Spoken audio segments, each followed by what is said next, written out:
Hi friends, palace அரண்மனையில் வாழணுன்னா எல்லாருக்கும் ஆசை இல்லைங்களா? உங்களுக்கு ஆசையும் இல்லையோ, எனக்கு ரொம்ப ஆசை. ஏன்னா அந்த இடம் ரொம்ப பாஸ்ட் ஏரியா. நிறைய ஒரு நாள் நான் சவுதியில் வேலை செய்யும்போது ஒரு டாக்டர் வந்து ஒரு கிங் கூட இருக்கிறவங்களுக்கு நோஸ் சர்ஜரி பண்ணார்.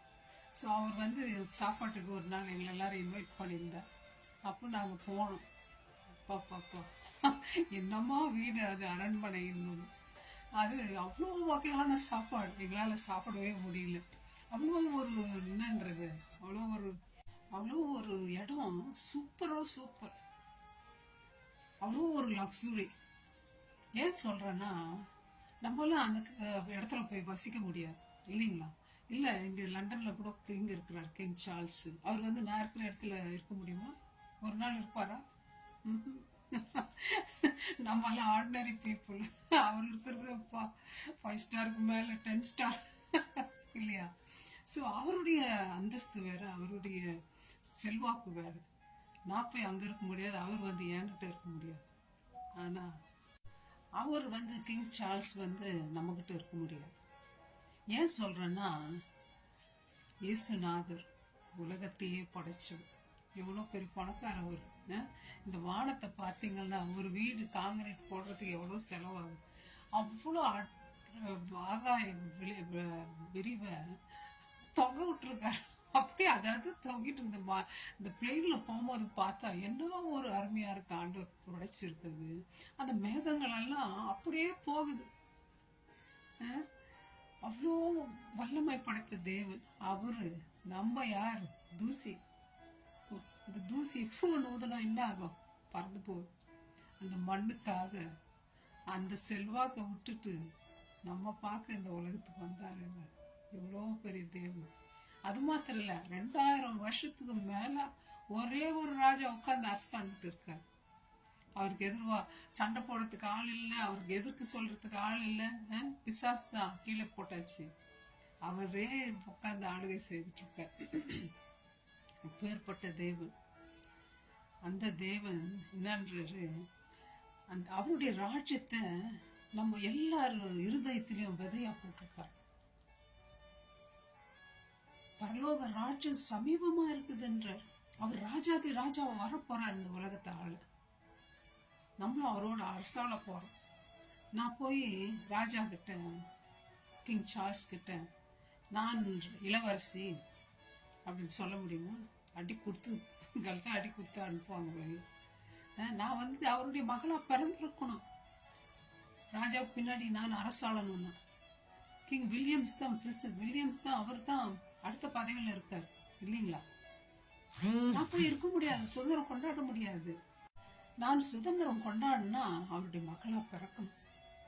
அதான் ஆண்டவர் சொல்றாரு, நீ என்னுடைய ராஜ்யத்தை சுதந்திரிக்கணும்னா நீ என் மகனா இருக்கணும், மகனா இருக்கணும். எப்படிப்பா பிறக்கிறது? திருப்பி போய் அம்மா வயத்துல பூந்து வெளியே வர்றதா?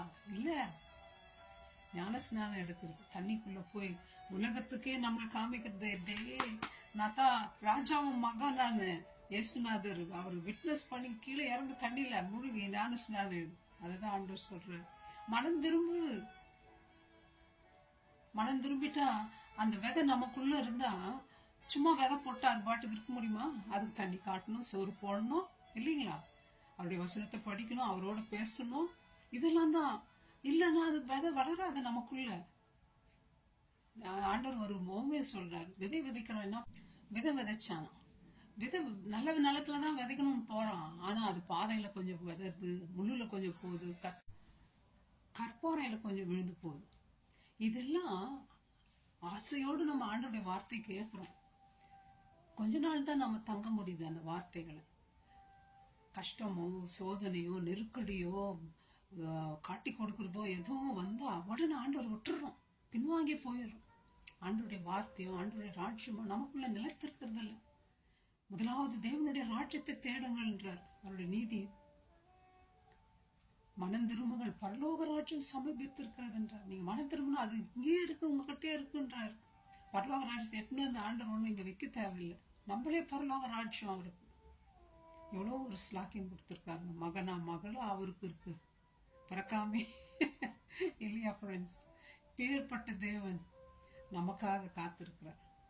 அவருடைய ராஜ்யத்தை நமக்குள்ள நிலைநிறுத்த, அவருடைய ராஜ்யத்தை பத்தி சொல்ல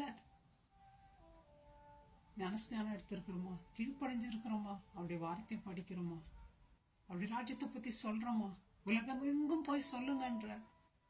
ஃப்ரெண்ட்ஸ், கிங்கு கூட இருந்தா அவர் சொல்றபடி எல்லாம் தானே செஞ்சுட்டு இருக்கிறோம். அவர் போடுற பாலிசி பிரகாரம் தானே செய்யறோம். ஒரு பாலிசிக்கு எதிர்க்க செய்ய முடியுமா? செஞ்சா அரெஸ்ட் வாரண்ட் இல்லையா? இயேசுநாதர் ஒன்றும் அரெஸ்ட் வாரண்ட் நம்ம கொடுக்காம இருக்கிறார், வெயிட் பண்ணிட்டு இருக்கிறார். அரெஸ்ட் வாரண்ட் எல்லாம் நம்ம ஜட்ஜ்மெண்ட் எல்லாம் வர்றதுக்கு முன்னாடி மனம் திரும்பிடுவோம். ஒரு சொல்படி கேட்போம், நல்ல பிள்ளைங்களா மாறுவோம். நல்ல விதை 100, 50, 60 கொடுத்தது போல பலனை கொடுப்போம். அவருடைய வார்த்தையின் பிரகாரம் நடப்போம். நம்முடைய பிளான் கிடையாது, நம்ம பழைய மனுஷன் கிடையாது, புது மனுஷன். நம்ம அவருடைய பிள்ளைங்கன்ற ஸ்தானம் இருக்கு. அதன் பிரகாரமாக அவருக்கு விருப்பமா நடப்போம்.